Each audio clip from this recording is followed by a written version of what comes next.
Did you know that NASA accidentally erased the original footage of the first moon landing?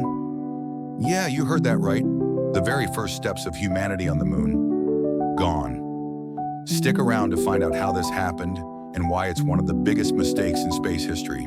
And hey, don't forget to hit that follow button for more crazy stories from history. Okay, so get this. NASA accidentally taped over the original footage of the Apollo 11 moon landing. Yeah, like the actual, literal first steps of humanity on the moon in 1969. Gone. And no, this isn't some wild conspiracy theory. In 2006, NASA straight up admitted it. They were trying to track down the best quality video of the moon landing, only to discover that the original broadcast tapes were erased. Why?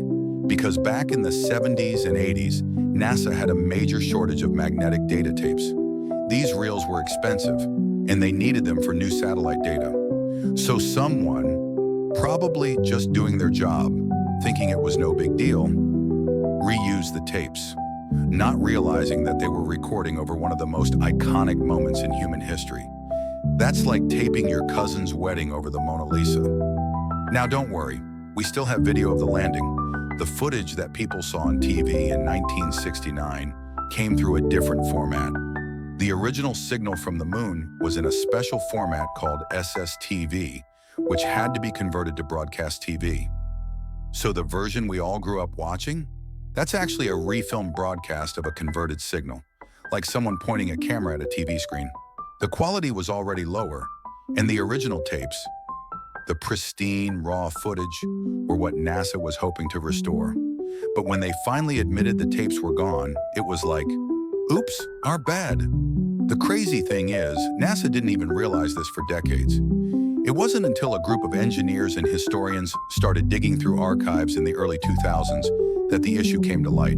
They were looking for the high-res tapes to remaster and digitally restore them. After years of searching through warehouses, vaults, and storage rooms, the verdict was in. The tapes were most likely erased and reused in the 1980s. Over 200,000 tapes were recycled during that time. Somewhere in there, the moon landing got wiped. Imagine losing the receipts for the greatest achievement in human history because you ran out of blank VHS tapes. So what did they do instead? Well, NASA partnered with Hollywood. No joke, they brought in a film restoration company that worked on movies like Star Wars to clean up and enhance the best remaining footage from the broadcast. So what we have today, the crispest version of the moon landing, is a kind of Frankenstein remaster made from broadcast copies, film recordings, and some creative restoration work. It's amazing, but it's not the original. Bottom line, NASA sent people to the moon using 1960s tech, brought them back safely, and then taped over it like it was last week's weather report. Kinda makes you wonder what other history has been lost to human error and old school tape recycling, right?